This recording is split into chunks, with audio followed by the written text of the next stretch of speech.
मुर्शिदाबाद में बाबरी को लेकर बड़ा सियासी तापमान। ओवैसी कबीर की जोड़ी ने बदला पूरा समीकरण। ममता बनर्जी बीच मझधार में फंसी योगी की एंट्री ने तो हिलाकर रख दिया। अब मुर्शिदाबाद में योगी की एंट्री की खबर। बीजेपी का मास्टर स्ट्रोक तैयार किया। एक रैली से बदल जाएगा पूरा चुनाव। कितना पड़ेगा जमीन पर असर, सब कुछ जानिए। जहाँ चिंगारी सुलगे वही तूफान भी उठता है और जहां नेता उतर जाए वही इतिहास भी मुड़ता है। ये बात सच है क्योंकि बंगाल की सियासत इस वक्त एक ऐसे मोड़ पर खड़ी है जहां हर दिन नई कहानी लिखी जा रही है। लेकिन इस बार कहानी सिर्फ चुनाव की नहीं बल्कि भावनाओं, पहचान और समीकरणों की भी बन गई है। और इस पूरे खेल का सबसे बड़ा केंद्र मुर्शिदाबाद बन चुका है, जहां से अब पूरे बंगाल की राजनीति का रुख तय होने की चर्चा तेज हो गई है।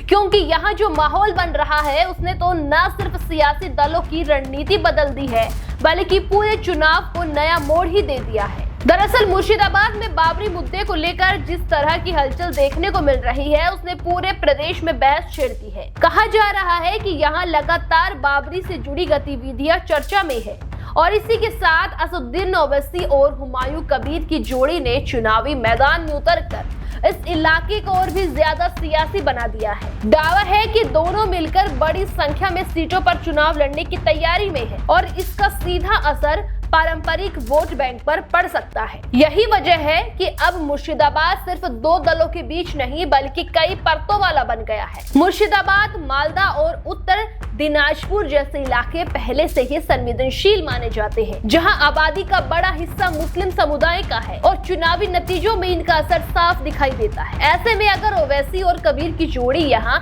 मजबूत होती है तो इसका सीधा नुकसान ममता बनर्जी को हो सकता है, क्योंकि अब तक ये वोट बैंक उनके साथ मजबूती से जुड़ा रहा है। लेकिन इस बार हालात बदलते दिख रहे हैं और यही बदलाव सबसे बड़ा सवाल बन गया है। दूसरी तरफ इस पूरे घटनाक्रम का असर हिंदू वोट बैंक पर भी देखने को मिल रहा है, क्योंकि जैसे जैसे बाबरी से जुड़ी खबरें सामने आ रही है वैसे वैसे एक अलग तरह की प्रतिक्रिया सामने आई है। बीजेपी इसी मुद्दे को लेकर अपने पक्ष में माहौल बनाने की कोशिश कर रही है और दावा किया जा रहा है कि इस बार ध्रुवीकरण का असर पहले से ज्यादा मजबूत हो सकता है।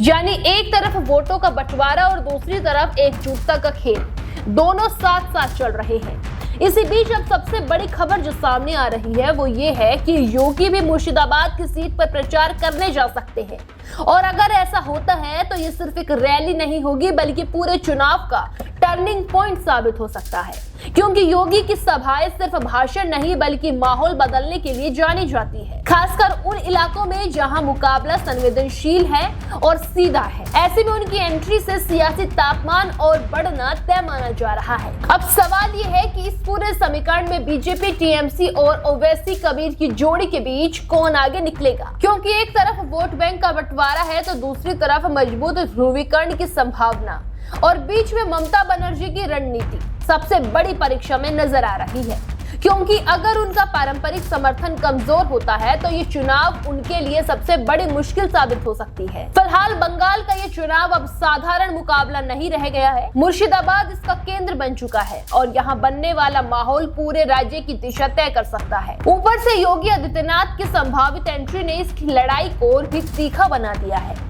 अब देखना ये होगा कि क्या ये सियासी चक्रव्यूह किसी एक पक्ष के लिए रास्ता साफ करेगा या फिर मुकाबला और ज्यादा उलझता जाएगा। लेकिन इतना जरूर तय है कि इस बार बंगाल में जो होने जा रहा है वो पहले कभी नहीं हुआ। देश दुनिया की हर बड़ी सटीक और भरोसेमंद खबर देखने के लिए अभी विजिट करें हमारे वेबसाइट nowuttarpradesh.com और nownoida.com पर, क्योंकि यहाँ आपको सिर्फ सुर्खियां नहीं बल्कि पूरी जानकारी मिलेगी।